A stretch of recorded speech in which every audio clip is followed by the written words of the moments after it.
Good morning. देखो, the physics पंच जो YouTube channel है, ठीक है, जो मेरा खुद का है, उसके ऊपर वो बहुत ही अच्छे तरीके से ग्रो कर रहा है। स्टूडेंट्स ने बहुत ही लाइक किया चैनल को और उसके लिए सभी स्टूडेंट्स को थैंक यू पहली बात तो। और जो गार्जियंस हैं उनको भी बहुत बहुत धन्यवाद जिन्होंने मुझे ये मौका दिया कि भाई मैं कुछ किसी का भला कर सकूं, ठीक है, या मेरा खुद का भला कर सकूं, जो भी है आप मानो जिसको।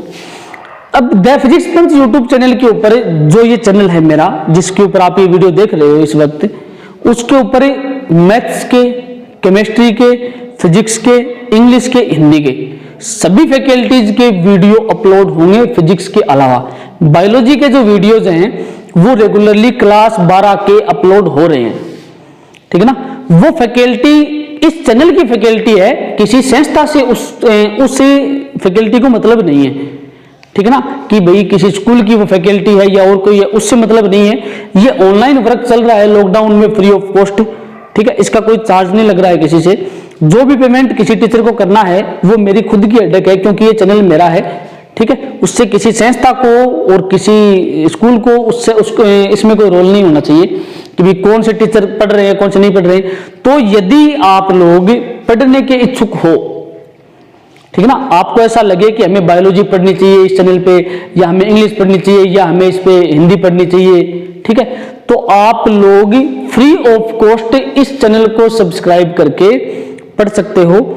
कुछ दिनों के बाद, अभी लावणी का टाइम चल रहा है, कुछ दिनों के बाद रेगुलर लाइव क्लासेज इसके ऊपर आएंगी, जिसके लिए एयरफोर्स नेवी के जो बच्चे हैं, नीट के जो बच्चे हैं, उनको भी कुछ फायदा हो। लेवल इतना हाई नहीं होगा, लेकिन फिर भी जो 11th के 12th के बच्चों के अलावा जो एयरफोर्स नेवी के बच्चे हैं उनको भी फायदा होगा। रेगुलर क्लासेज हैं वो 1-1 घंटे की, 50-50 मिनट की लगभग अपलोड होंगी।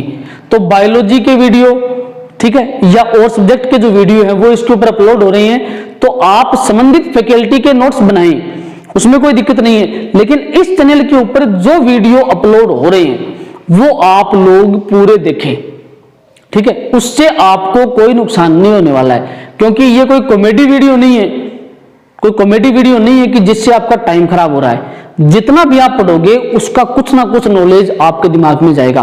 क्या पता ये जो टीचर जो इस चैनल पे आ रहे हैं वो कोई ऐसी बात आपको बता दें जो आप कभी भूल ही ना पाओ और वो एग्जाम में कहीं ना कहीं आपको काम आ जाए, ठीक है। तो वीडियो देखने से आपका कुछ नहीं लगता, कोई पैसा नहीं लग रहा है आपको, कोई फीस नहीं लग रही है आपकी, फ्री ऑफ कॉस्ट आपके लिए है, ठीक है।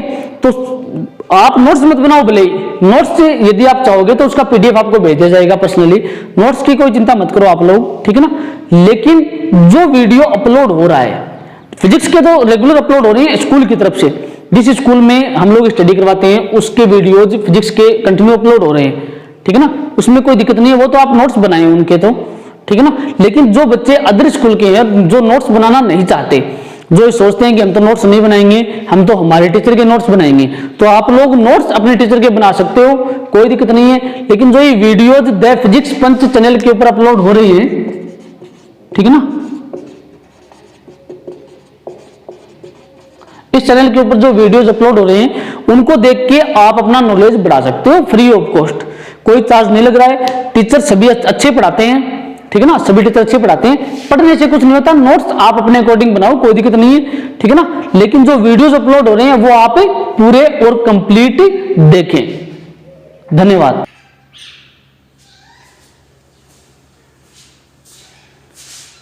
सभी को नमस्कार। फ्री बायोलॉजी की ऑनलाइन क्लास में आपका स्वागत है।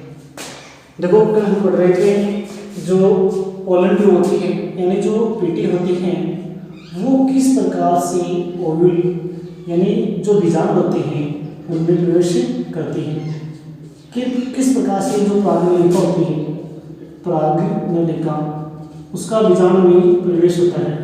तो ये हम कल पढ़ चुके थे, ठीक है। तो आपको 3 टाइप बताए थे, उसमें फर्स्ट आपका था बीजाणु द्वारा प्रवेश, बीजाणु द्वारा प्रवेश यानी माइक्रोप्लाज्म से एंटर करती है, यानी बीजाणु द्वारा से एंटर करती है। सेकंड आपको बताया था अदावरणीय प्रवेश, अदावरणीय प्रवेश यानी जो इंटरमेडिएट या जो अदावरण एंड होता है उससे प्रवेश करती है। और लास्ट जो 3 नंबर था वो था विभागीय प्रवेश, विभागीय प्रवेश, यानी 3 प्रकार से एंट्री करती है पोलन ट्यूब। ये तीनों जो एंड होते हैं इनसे पोलन ट्यूब मतलब बीजांड के अंदर प्रवेश करती हैं। ठीक है, ये कल हम पढ़ चुके थे। आज का जो हमारा जो नेक्स्ट टॉपिक है, कल आपको हेडिंग दिलवा दी थी। आज का जो हमारा नेक्स्ट टॉपिक है वो रहेगा कि पोलन ट्यूब होती है वो भ्रूण कोश के अंदर किस प्रकार से प्रवेश करती है। तो देखो नेक्स्ट आज की जो हेडिंग है वो है परागनलिका का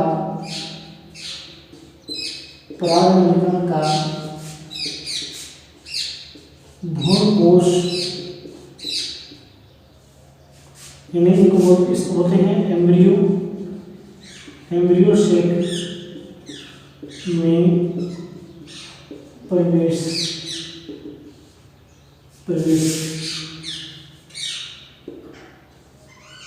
परागनलिका का भ्रूण कोश यानी एम्ब्रियो शेप में प्रवेश किस प्रकार से होता है। तो इसमें देखो आपको पता है कि जो बीजांड होते हैं,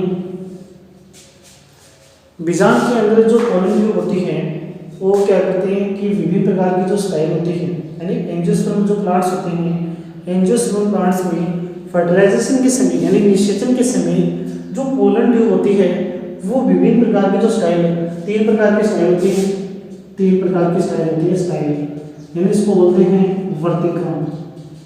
ये जो गाइनोसियम है उसका पार्ट होता है, आपको बताया था। इस प्रकार का देखो डायग्राम होता है, इस प्रकार का ये डायग्राम होता है, ये गाइनोसियम होता है। तो वाला जो पार्ट होता है उसको बोलते हैं वर्तिका कली। ये हम पढ़ चुके हैं, यानी इसको बोलते हैं स्टिग्मा, इंग्लिश के अंदर स्टिग्मा। और ये नीचे वाला पार्ट यानी पतली ट्यूबनुमा संरचना होती है, इसको बोलते हैं वर्तिका, और इंग्लिश में बोलते हैं इसको स्टाइल। तो ये वो पार्ट होता है स्टाइल, ठीक है ना। तो 3 प्रकार के स्टाइल होते हैं। तो हम कह सकते हैं कि विभिन्न प्रकार के स्टाइल से होता हुआ जो होती हुई जो पोलन ट्यूब होती है वो क्या करती है, बीजांड के जो एम्ब्रियो शेप होता है उसको भेद कर, यानी जो न्यूक्लियस पार्ट्स होता है उसको भेद कर, ये इसमें पोलन ट्यूब के इस बात पर क्या पाए जाते हैं, एंजाइम पाई जाती है विभिन्न प्रकार की। और ये विभिन्न प्रकार के एंजाइम क्या करते हैं, जैसे ही पोलन ट्यूब बीजांड के अंदर प्रवेश करती है तो ये क्या करते हैं, ऊपर का जो शीर्ष भाग होता है पोलन ट्यूब का वो क्या होता है, फट जाता है, टूट जाता है। हम ऐसे भी लिख सकते हैं, फट जाता है, टूट जाता है। तो उसके अंदर जो मेल गेमेट या नर युग्मक पाए जाते हैं वो क्या होते हैं, फ्यूज हो जाते हैं। जब जो बीजांड होता है उसके अंदर या फ्री हो जाते हैं। तो आपको बताया था कि एक जो मेल गेमेट होता है वो तो क्या करता है कि 2 जो पोलर न्यूक्लियर होते हैं, जो ध्रुवीय केंद्रक होते हैं, उनके साथ में क्या करता है, जुड़ जाते हैं। एक क्या करता है, जो एग सेल होते हैं उसके साथ जुड़ जाता है। तो इस प्रकार से हमें क्या है, इसमें बताना है कि अलग अलग प्रकार से पोलन ट्यूब में क्या होता है कि वाल को मतलब ये तोड़ने के बाद प्रेस कर जाते हैं, तो शीर्ष भाग में जो प्रजनन जो न्यूक्लियस होती हैं वो भी क्या होती हैं, विलुप्त हो जाते हैं। तो इस प्रकार से ये क्या करती है, प्रवेश करती है। तो हमें देखो थोड़ी किस प्रकार से लिखनी है वो देखना। सबसे पहले हमें डायग्राम बनाना है। तो देखो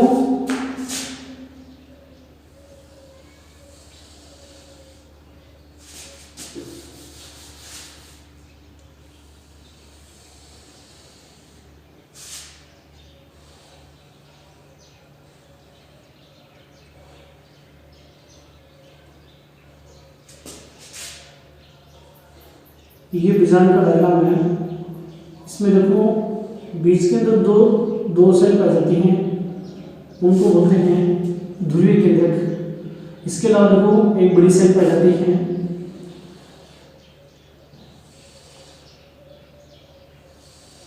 इस प्रकार की देखो संरचना होती है।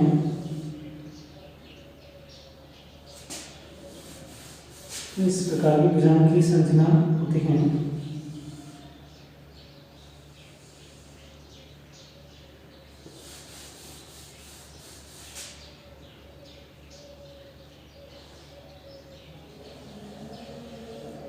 इस प्रकार बना सकते हो आप, ये बीजांड की संरचना है। ठीक है, आपको डायग्राम दिखाई दे रहा है। इसमें देखो कि जो नीचे की ओर होती हैं आपको दिखाई दे रहा है डायग्राम, ठीक है। इसके अंदर देखो कि ये एक साइड ये होती है कि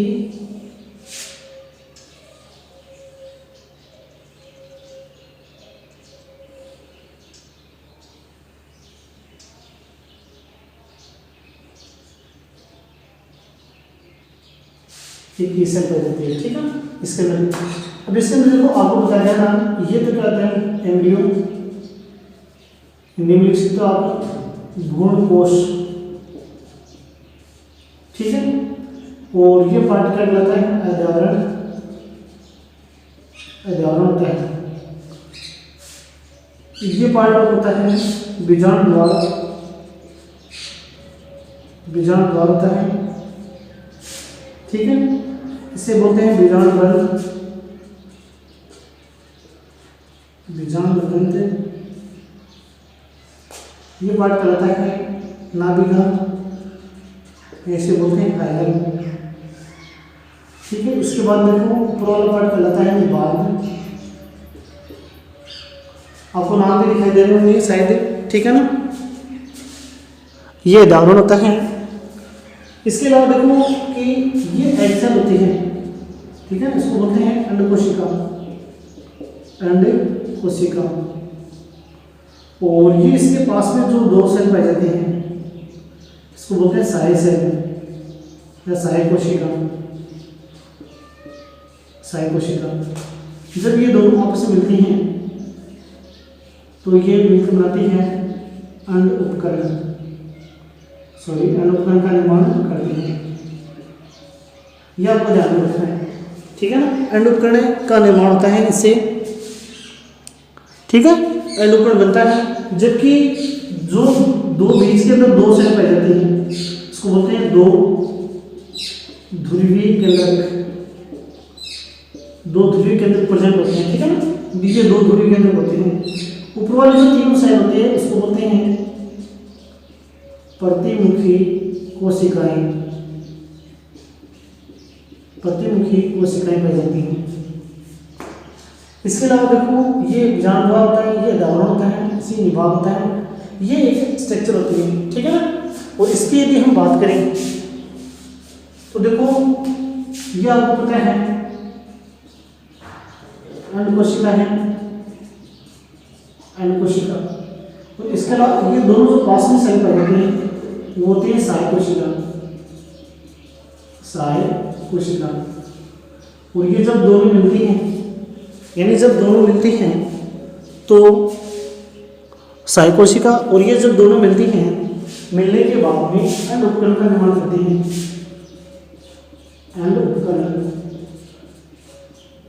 अंड उपकरण का निर्माण करती है। आपको दिखाई दे रहा होगा, ठीक है ना। सबसे पहले तो आपको ये डायग्राम बनाना है। प्रागनलिका का जो भ्रूण कोश के अंदर प्रवेश होता है उसमें सबसे पहले आपको ये डायग्राम बनाना है। डायग्राम बनाने के बाद में आपको क्या याद रखना है कि जो प्रागनलिका होती है वो एम्ब्रियो शेक के अंदर किस प्रकार से एंटर करती है। तो आपको थ्योरी के अंदर लिखना है, देखो थ्योरी के अंदर मैं लिख देता हूँ, ये थ्योरी लिखनी है आपको। एक बार फिर से आपको बता देता हूँ कि एंजियोस्पर्म प्लांट में फर्टिलाइजेशन के दौरान पोलन ट्यूब विभिन्न प्रकार की स्टाइल, यानी तीन प्रकार की स्टाइल होती है। एक तो ओपन होती है यानी खुली, एक क्लोज्ड होती है यानी बंद होती है, और एक होती है खुली और बंद, तीसरी टाइप होती है, ठीक है ना। तो ये आपको याद रखना है कि विभिन्न प्रकार की स्टाइल से होती हुई यह क्या करती है कि जो माइक्रोपाइल होता है, बीजाणु द्वार होता है, इससे एंटर करती है। आपको बताया था कल, ठीक है ना। जिससे ये कोई पोलन ट्यूब होती है, देखो ये जिसे कोई पोलन ट्यूब होती है, ये पोलन ट्यूब है। इसके जो ये दो होते हैं, यानी ये प्रागनलिका है, प्रागनलिका, ये प्रागनलिका है, इसको बोलते हैं पोलन ट्यूब, पीटी के नाम से जानते हैं, ठीक है ना। जब ये पोलन ट्यूब, इसके अंदर दो नर युग्मक पाए जाते हैं, ये दो आपको दिखाई दे रहे हैं, दो नर युग्मक हैं, दो नर युग्मक हैं जो आपको दिखाई दे रहे हैं। जब पोलन ट्यूब है वो बीजाणु द्वार से, ठीक है ना, यानी जब पोलन ट्यूब, यानी इस साइड से इसको एक कलम में पढ़ा था कि जब पोलन ट्यूब है वो यहाँ से एंटर करेगी।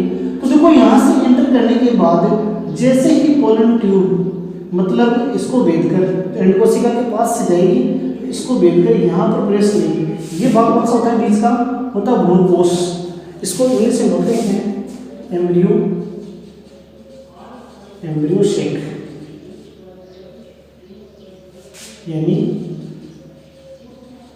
एम्ब्रियोसेक के नाम से जानते हैं। यानी ये पोलन ट्यूब यहाँ से प्रेस करेगी, प्रेस करने के बाद में जैसे ही ये एम्ब्रियोसेक यानी भ्रूणकोश के अंदर प्रेस करेगी तो प्रेस करने के कारण क्या होगा कि जो पोलन ट्यूब की जो शीर्ष भाग होता है इस पर क्या एंजाइम पाए जाते हैं, वो क्या करते हैं कि एंजाइम इसकी जो वाल होती है, भित्ति होती है, उसको तोड़ देते हैं। ठीक है ना, तोड़ने के बाद में क्या होता है कि ये दोनों नलियुग्मन क्या हो जाते हैं, फ्री हो जाते हैं। तो इसमें फ्री हो जाएंगे, इसमें एक जो नलियुग्मक होगा वो तो क्या करेगा कि इसके साथ जुड़ जाएगा, आकर ये जो दो दूरी पोलन जो केंद्रक होते हैं इसके साथ जुड़ जाएगा, जबकि एक जो नलियुग्मक होगा वो क्या होगा, जो एंड कोशिका है यहाँ पे ये दिखाई दे रही है आपको बीच के अंदर, देखो ये एंड कोशिका है बीच के अंदर, इसके अंदर जुड़ जाएगा। ठीक है ना, तो इसके अंदर जुड़ेगा तो वो आगे की प्रोसेस होने आपको पता है, आपके सिलेबस के अंदर भी है डबल फर्टिलाइजेशन यानी निषेचन और ट्रिपल फ्यूजन यानी त्रिसंयोजन। तो इस प्रकार की क्रिया होगी, तो इस प्रकार से ये एम्ब्रियोसेक के अंदर यानी भ्रूणकोश के अंदर एंटर करता है। तो आपको सबसे पहले जो क्या लिखना है कि एंजियोस्पर्म प्लांट्स में फर्टिलाइजेशन के दौरान जब पोलन ट्यूब विभिन्न प्रकार के स्टाइल से होती हुई ओव्यूल के न्यूक्लियस को भेदकर एम्ब्रियोसेक में एक तरह से न्यूट्रिएंट के माध्यम से एंटर करती है। इस दौरान पोलन ट्यूब के शीर्ष भाग पर एंजाइम प्रेजेंट पाए जाते हैं जो एम्ब्रियोसेक की वाल को क्या कर देते हैं, डीजेनरेट कर देते हैं। आपको ये याद रखना है, डीजेनरेट करने का ये फ्यूज हो जाते हैं। तो आपको देखो थ्योरी किस प्रकार से लिखनी है, सबसे पहले तो आपको क्या लिखना है, थ्योरी लिखनी है। ठीक है ना, तो आपको स्पष्ट दिखाई दे रहा है डायग्राम। अब देखो क्या होगा कि जो पोलन ट्यूब होती हैं वो किस प्रकार से प्रवेश करती हैं। इसमें देखो एंजियोस्पर्म प्लांट्स में, एंजियोस्पर्म प्लांट में, एंजियोस्पर्म प्लांट में जब परागनलिका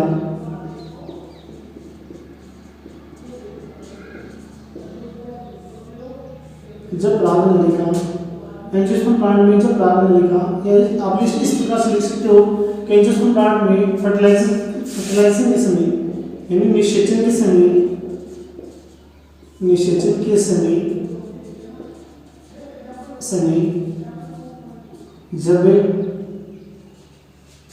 जब परागनलिका निषेचन के समय जब परागनलिका विभिन्न प्रकार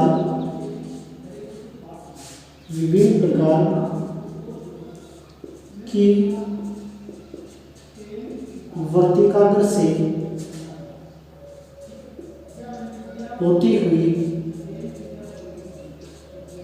विभिन्न प्रकार की वर्तिकाग्र से होती हुई, आपको दिखाई दे रहा है स्पष्ट। ठीक है ना, विभिन्न प्रकार की वर्तिकाग्र से होती हुई बीजांड की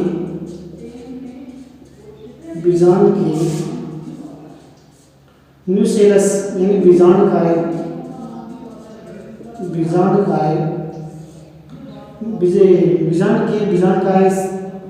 से भ्रूणकोश में अंड कोशिका तथा सहायक कोशिका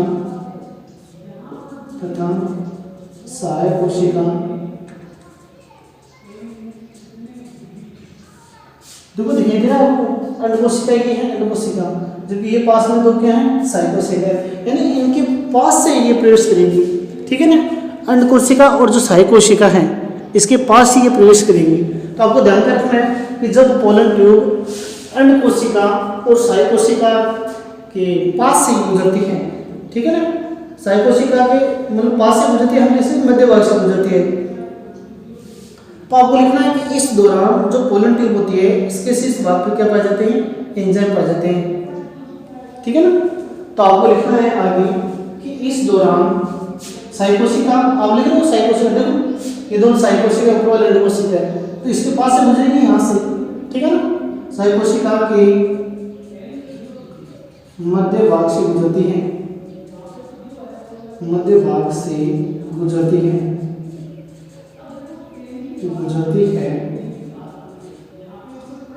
तो परागनलिका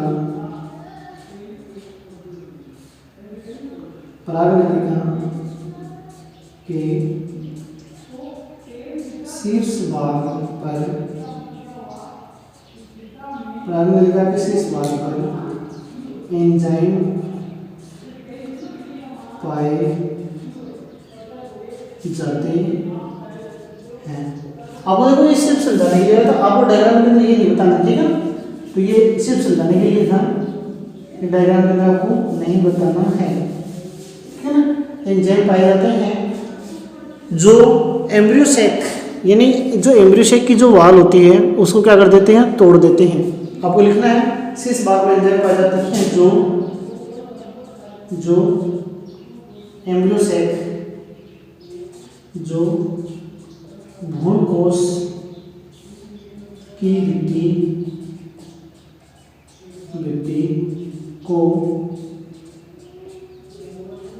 तोड़ देते हैं।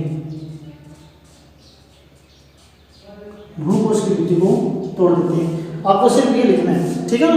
भ्रूण कोश की भित्ति को क्या करते हैं, तोड़ देते हैं। और तोड़ने के बाद में ये क्या करते हैं कि अंदर की ओर, यानी जो पोलन ट्यूब को कंप्रेस कर जाती है, अंदर की ओर एंट्री कर जाती है। आपको सिर्फ ये बातें ध्यान में रखनी है। उसके बाद आपको क्या करना है कि जब ये डिजनरेट कर देते हैं तो पोलन ट्यूब को एम्ब्रियो सेक में प्रेस कर देती है, आपको बता दिया है।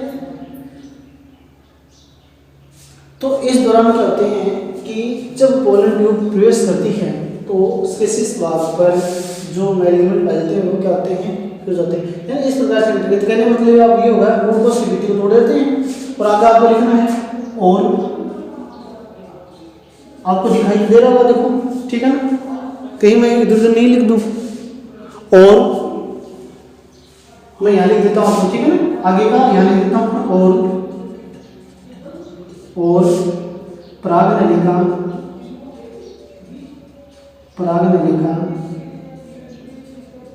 भ्रूण कोश में प्रवेश कर जाती है। आपको सिर्फ देखो इतना ही लिखना है, आगे लिखो तो कोई दिक्कत नहीं है। देखो परागनलिका के शीर्ष भाग पर दो एंजाइम पाए जाते हैं, सॉरी दो मेलिग्मेंट पाए जाते हैं। वो क्या करते हैं, जैसे ये एम्ब्रियो जो भ्रूण कोश के अंदर प्रेस करेगी तो इसे ये क्या जाएंगे, मतलब उसकी जो शीर्ष भाग होगा वो टूट जाएगा। वो टूटने के कारण कहते हैं फ्री हो जाएंगे। तो आपको पता था कि एक गेमेट होगा वो तो दो ध्रुवीय केंद्रक होते हैं उनके साथ जुड़ जाएगा, तो ट्रिपल फ्यूजन क्रिया होगी। और एक क्या करेगा कि एंड कोशिका के साथ जुड़ जाएगा, और वो कौन सी क्रिया होगी, डबल फर्टिलाइजेशन क्रिया होगी।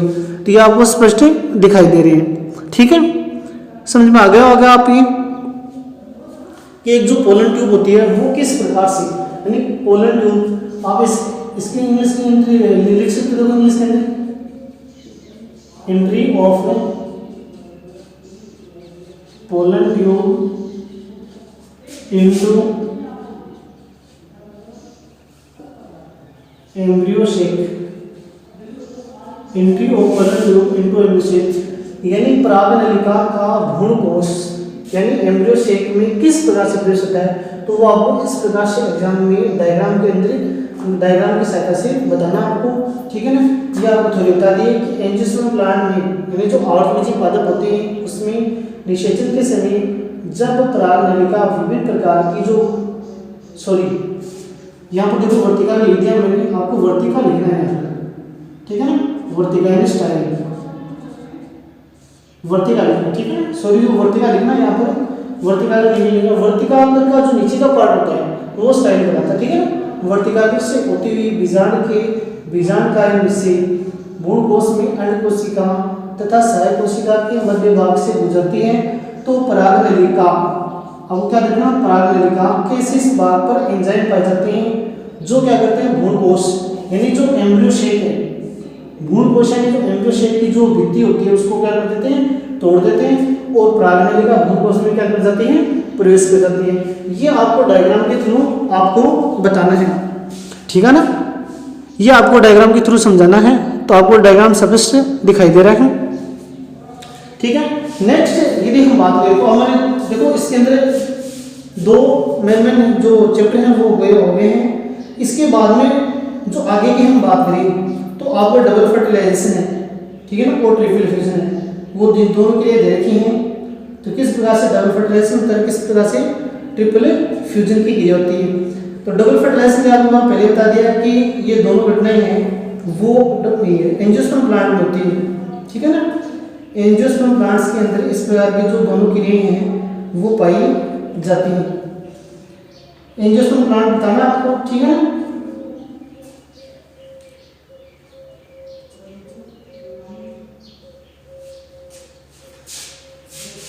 देखो ये आप इसको वीडियो को पॉज करके या फिर आप वीडियो के चलते आप देख सकते हो, ठीक है। नेक्स्ट देखो हमारा टॉपिक रहेगा double fertilization and triple fusion.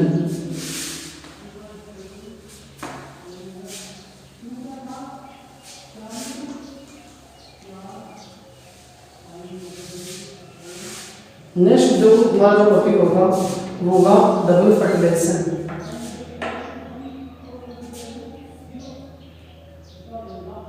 Double fertilization और ट्रिपल फ्यूजन, ठीक है। तो देखो नेक्स्ट हमारी हेडिंग क्या रहेगी। नेक्स्ट जो हमारी हेडिंग है वो रहेगी द्विक निषेचन। द्विक निषेचन,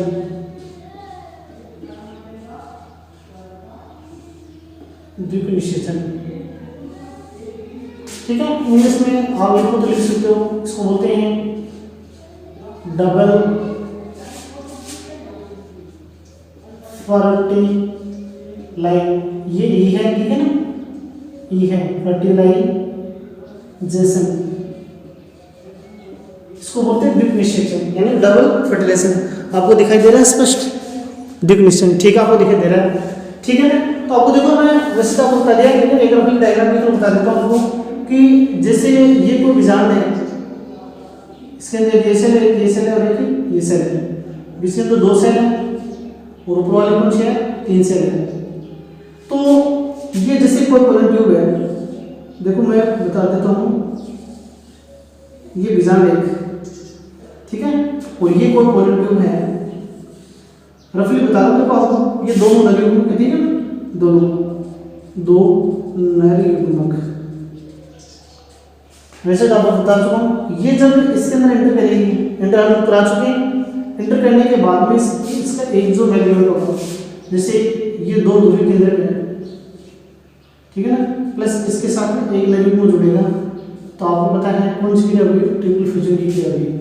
यानी दो निकले क्रिया होंगी, तो हम कह सकते हैं 2x प्लस x, यानी x ये एक में मिलेगा, तो कौन मिलेगा 3x, और 3x को क्या बोलते हैं, एंडोस्पर्म बोलते हैं। 3x को क्या बोलते हैं, एंडोस्पर्म बोलते हैं। चलो अब इस देखो आप धीरे धीरे समझ में आएगा, तो अब इस प्रकार से लिखते हो, ठीक है ना, यानी सेकेंडरी न्यूक्लियर बोलते हैं, क्योंकि दो न्यूक्लियर तो सेकेंडरी न्यूक्लियर भी कह सकते हैं, या 2x के नाम से भी जाते हैं, कि मतलब 2x है, ये दो गैमेट है, तो 2x भी बोल सकते हो, ठीक है ना। लेकिन हम देखो आगे बात करेंगे कि ये एक मेल गैमेट, देखो आप ये एक मेल गैमेट तो क्या करेगा, इसके साथ जुड़ेगा, जो दो पोलर न्यूक्लियर होते हैं या दो ध्रुवीय केंद्र इसके साथ जुड़ेगा, और इसका एक मेल गैमेट क्या करेगा, जो एंड कोशिका होती है, ये एंड कोशिका है, एंड कोशिका इसके साथ जुड़ेगा। आपको बस इतना ध्यान रखना है कि जब एक गैमेट या नर युग्मक एंड कोशिका के साथ में जुड़ता है तो उसे तो बोलते हैं द्विक निषेचन, ठीक है ना। और जब एक नर युग्मक इसके साथ जुड़ता है, यानी दो ध्रुवीय केंद्र होते हैं इसके साथ जुड़ता है, तो उसको बोलते हैं त्रिसलेम, ये इसको बोलते हैं ट्रिपल फ्यूजन। बात समझ रहे हो आप, ठीक है ना। तो अब देखो हमारा जो टॉपिक है वो है द्विक निषेचन। आपको देखो इसके अंदर क्या क्या बात लिखनी है, क्या क्या बात लिखोगे आप।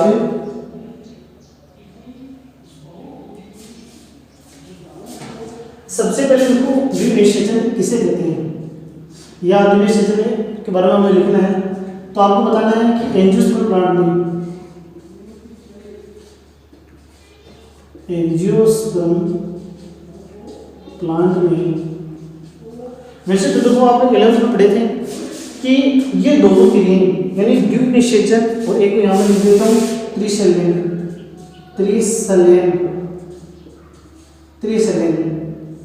और एक कौन सी क्रिया है, द्विक निषेचन, जो हम पढ़ रहे हैं द्विक निषेचन।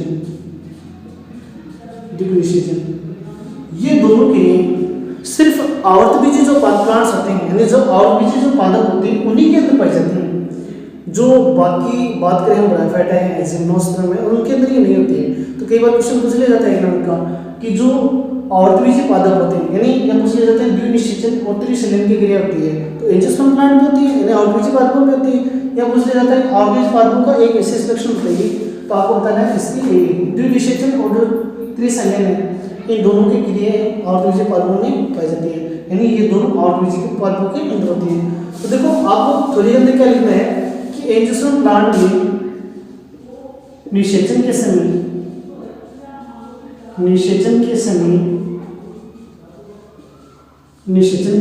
आवर्तबीजी पादपों में निषेचन के समय सबसे पहले आपको ये लिखना है कि और एंजियोस्पर्म प्लांट में निषेचन,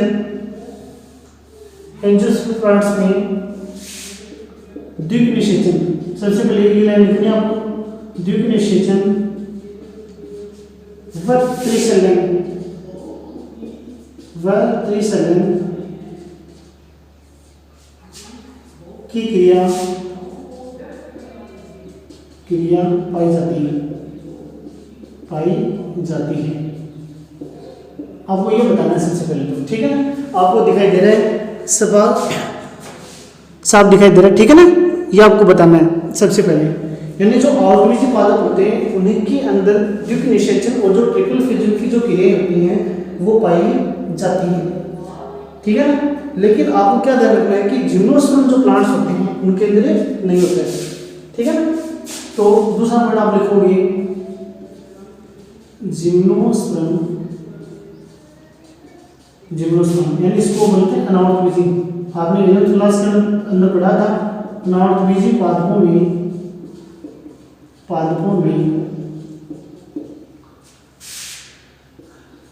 द्विक निषेचन व त्रिशलन की क्रिया नहीं होती है। ये आपको दो बताने हैं सबसे पहले, यानी कहने का मतलब जो एंजियोस्पर्म प्लांट होते हैं आवर्तबीजी जो पादप होते हैं उनके अंदर तो डबल फर्टिलाइजेशन देते हैं, जिसको बोलते हैं द्विक निषेचन। और एक क्या कहता है कि जो त्रिशलन की बात करें तो इंग्लिश में बोलते हैं ट्रिपल फ्यूजन, इंग्लिश में बोलते हैं ट्रिपल फ्यूजन। तो दोनों की क्रियाएं आवर्तबीजी जो प्लांट्स होते हैं उनके अंदर तो पाई जाती है, लेकिन आपको ध्यान क्या रखना है कि जो जिम्नोस्पर्म प्लांट्स होते हैं इनको बोलते हैं अनावर्तबीजी, आपको बताया था, ठीक है। इसका आप अंतर भी कर सकते हो क्योंकि नगर बीजी के नाम से जानते हैं, क्योंकि जिम्नो प्लस स्पर्मा, जिम्नो का मतलब होता है नेक्ट से होता है। आपने 11th के अंदर पढ़ा होगा, देखो जिम्नोस्पर्म, देखो जिम्नो का मतलब होता है नेक्ट, वो नेक्ट इससे मतलब यहाँ क्या है नगर, और स्पर्मा का मतलब होता है सीड, स्पर्मा का मतलब होता है सीड, और सीड से मतलब यहाँ क्या है बीज, बीज, इसलिए आप इसको नगर बीजी के नाम से भी जानते हैं, नगर बीजी के नाम से भी इसको जानते हैं। ये आपको पता है 11th क्लास के अंदर स्पष्ट लिखा हुआ है। सबसे पहले आप जब भी जिम्नोस्पर्म स्टार्ट करते हो तो इस प्रकार की बातें लिखी होती है कि किसको किस नाम से जाना जाता है। चलो ये तो पहले की बात है, आप समझ गए होंगे कि एंजियोस्पर्म प्लांट में द्विनिषेचन व त्रिशलन की क्रिया पाई जाती है, यानी होती है। ये एंजियोस्पर्म प्लांट का विशिष्ट लक्षण होता है, आपको ये ध्यान रखना है, ठीक है ना। लेकिन जिम्नोस्पर्म प्लांट्स में दोनों ही क्रियाएं नहीं पाई जाती हैं, ये आपको ध्यान रखना है, ठीक है। अब देखो जो आगे की जो क्रियाएं होती हैं वो आपको किस प्रकार से लिखनी है, तो आपको क्या बताना है कि द्विनिषेचन की खोज,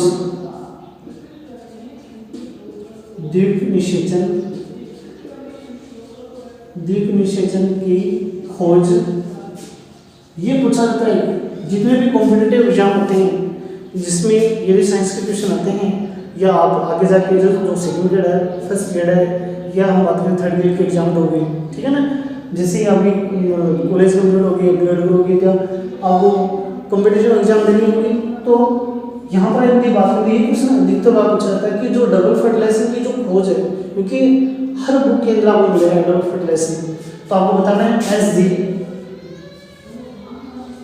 एस जी नवास्टिन से ने की थी 1898 में, या इसको क्या लिखते हो एस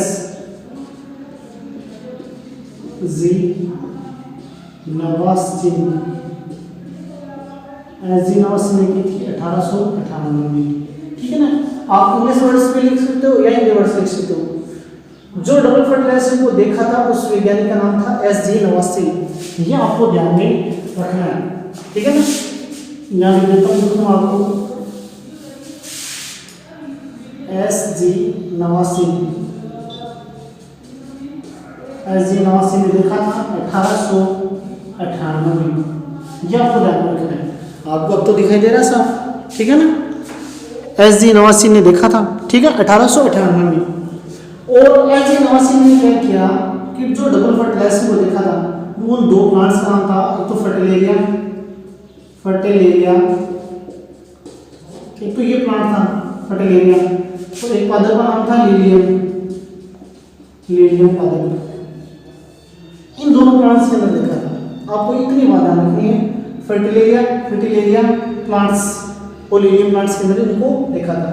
तो आपको सबसे पहले ये लक्ष्य बताना है कि द्विक निषेचन की जो क्रिया है वो सिर्फ आवर्तबीजी पादप पाई जाती है, यानी द्विक निषेचन वो त्रिशल्यम की क्रिया। ठीक है ना, तो देखो मैं थोड़ी लिख देता हूँ आपको, देखो मैं थोड़ी लिख देता हूँ किस प्रकार से आपको लिखना है। ठीक है, थोड़ी देखो यहाँ से स्टार्ट करते हैं।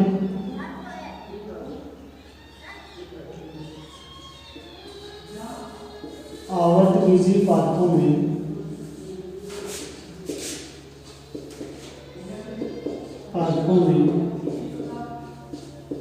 द्विक निषेचन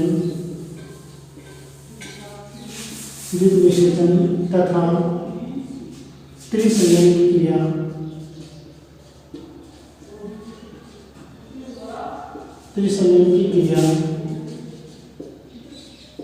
और इस पादपों में द्विक निषेचन तथा त्रिशल्यम की क्रिया पाई जाती है। एक तो फर्स्ट बात आपको ये लिखनी है, ठीक है ना, यानी इसके साथ ट्रिपल फिजन है। सेकंड बात में आपको क्या लिखना है कि जो जिम्नोस्पर्म पादप होते हैं, जिम्नोस्पर्म पादपों में द्विक निषेचन तथा त्रिशल्यम की क्रिया नहीं पाई जाती है। ठीक है ना, त्रिशल्यम की क्रिया द्विक निषेचन तथा त्रिशल्यम की क्रिया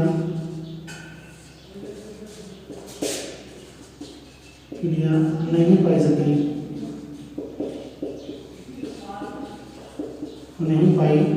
है। एक ये बात नहीं है। उसके बाद आपको क्या लिखना है कि द्विक निषेचन की खोज, द्विक निषेचन देखो क्या होता है, आपको ये बात करनी है। तो उसको इसमें आप लिखोगे खोज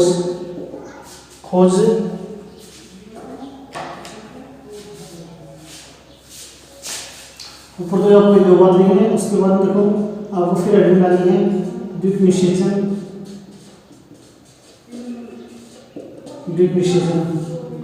ठीक है ना, ये हम पढ़ रहे हैं। जब आप स्टार्ट करो डबल फर्टिलाइजेशन यानी द्विक निषेचन और ट्रिपल फ्यूजन, तो आपको सबसे पहले आपको ये दोनों बात ध्यान रखनी चाहिए। उसके बाद में आपको जब भी आप स्टार्ट करो, देखो ये मैं डालता हूँ यहाँ से, इन्हें सबसे पहले आपको बात लिखनी है। उसके बाद देखो ये है डबल फर्टिलाइजेशन, कहने मतलब ये दोनों बात आपको ध्यान रखनी है, तभी आपको पता चलेगा कि कौन से में होता है कौन से नहीं होता है। क्योंकि जो एंजियोस्पर्म जो प्लांट्स होते हैं, एंजियोस्पर्म प्लांट, इनके अंदर इनका एंजियोस्पर्म प्लांट्स का ये विशेष लक्षण होता है, ठीक है ना, जो कि जिम्नोस्पर्म में नहीं पाया जाता है। तो उसके अंदर आपको सबसे पहले क्या लिखनी है, खोज खोज में आपको बताना है एस जी नवासिन ने की थी 1898 में। ठीक है ना, सबसे पहले तो आपको ये बात बतानी है। उसके बाद में एस जी नवासिन ने जो खोज की थी, ठीक है ना, उन दोनों प्लांट्स के क्या नाम थे आपको ये बताना है। ठीक है ना, तो एस जी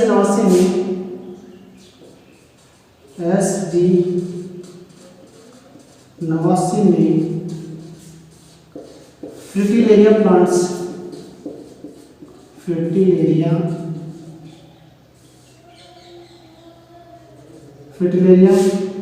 व लिलियम पादप में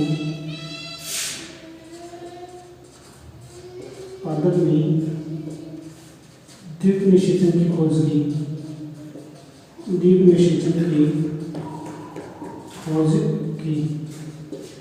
ठीक है, ये दोनों बात आपको बतानी है। इसके बाद देखो जो डबल फर्टिलाइजेशन के बाद में आगे और भी है, आपको डायग्राम बताना है और थ्योरी भी है, वो हम आगे के वीडियो के अंदर डिस्कस करेंगे। ठीक है, तो आज तक का जो वीडियो हम यहीं तक रखते हैं। आज जो आपको एक टॉपिक बताया था, ठीक है, वो होता है कि पोलन ट्यूब को एम्ब्रियो शेप के अंदर किस प्रकार से क्रिएट करते हैं, तो हम कंप्लीट कर चुके थे डायग्राम भी। तो उसके बाद में आपको कुछ बेसिक चीजें बताई थी। डबल फर्टिलाइजेशन इंजेक्शन प्लांट्स में बताया जाता है, डबल फर्टिलाइजेशन यानी ट्रिपल फ्यूजन और दोनों, ठीक है ना, यानी द्विप निषेचन और त्रिशलन। यहाँ से आपको देखो स्टार्ट करना है, तो ये दोनों बात आपको ध्यान रखनी है। जिम्नोस्पर्म जो प्लांट्स होते हैं उनके अंदर न तो द्विप निषेचन होता है, न ही त्रिशलन होता है। डबल फर्टिलाइजेशन आज की जो वीडियो में दो चीजें लिखेंगे, सिर्फ खोज की थी, वैज्ञानिक थी, उनका नाम था एस जी नवासिन, उन्होंने 1898 में खोज की थी। और एस जी नवासिन ने क्या किया कि दो प्लांट्स थे, एक का नाम था फ्रिटिलेरिया प्लांट्स, एक था लिलियम प्लांट्स। इन दोनों के लिए इनको खोजा था। ठीक है, धन्यवाद।